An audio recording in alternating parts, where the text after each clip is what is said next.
Grabe ang takeover ni CJ Perez sa Game 3. Talagang takeover malala sa clutch time. San Miguel Beermen nakasurvive sa matinding labanan para kunin ang 2-1 lead sa tropang 5G.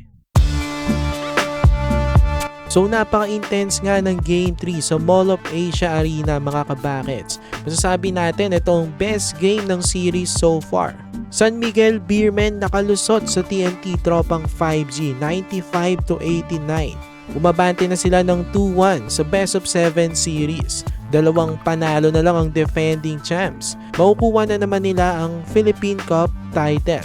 So first quarter nga ng Game 3, mainit agad ang Beermen. Magandang start ni JMF, kaya nakalayo agad ang Beermen. Umabante sila ng 17 points agad at natapos nilang quarter na may 14-point lead 33-19. Pero sa second quarter, grabe ang run ng TNT. Humigpit na ang kanilang depensa as na-held lamang nilang SMB sa 11 points. Tapos meron silang 31 points. Gumawa ng kanilang best player na si Calvin Oftana. Kaya nabaliktad ng TNT. Lamang na sila ng 6, 50-44 at the half. And then sa third quarter, naging season na. Back and forth ng laban. Hindi na nga na-appreciate ni Junmar ang masyadong pamimisikal sa kanya ni BGR. Nakakasindak nga na stare down ang ginawa nito ni JMF kay BGR. Tas nagkainitan rin si Chris Ross at Jojo Lastimosa. Ang daming ganap nga sa third quarter.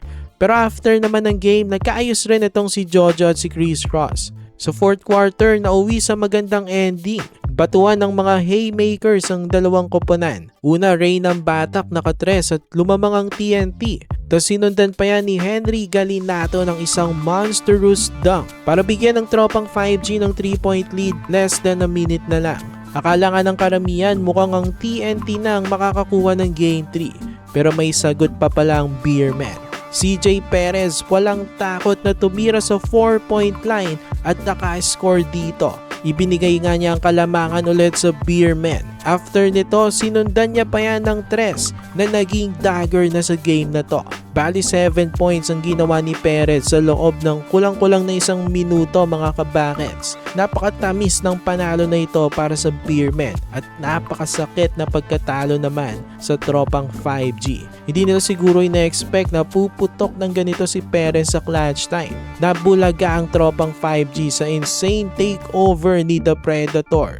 Nagtapos si Perez ng 20 points at Junmar Fajardo 16 points pero grabe 27 rebounds. Mala-import na numero na naman sa 9-time MVP. Balance scoring din sa SMB. Trollano naka 19 points at Totua naka 14 points. Sa side ng TNT, Calvin Oftana 25 points. Jordan Edding at Brandon Ganuelas Rosser may tig 15 points naman. Dikit na dikit lang ang stats ng Beermen at TNT, makikita natin. Kaya close game talaga ito.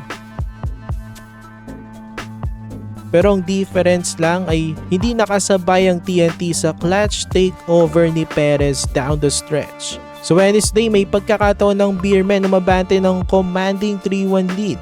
TNT susubukan namang itablang series. Kanino kayo mga kabakets? For more PBA content, ilike nyo ng ating video at mag-subscribe na rin sa JB Buckets.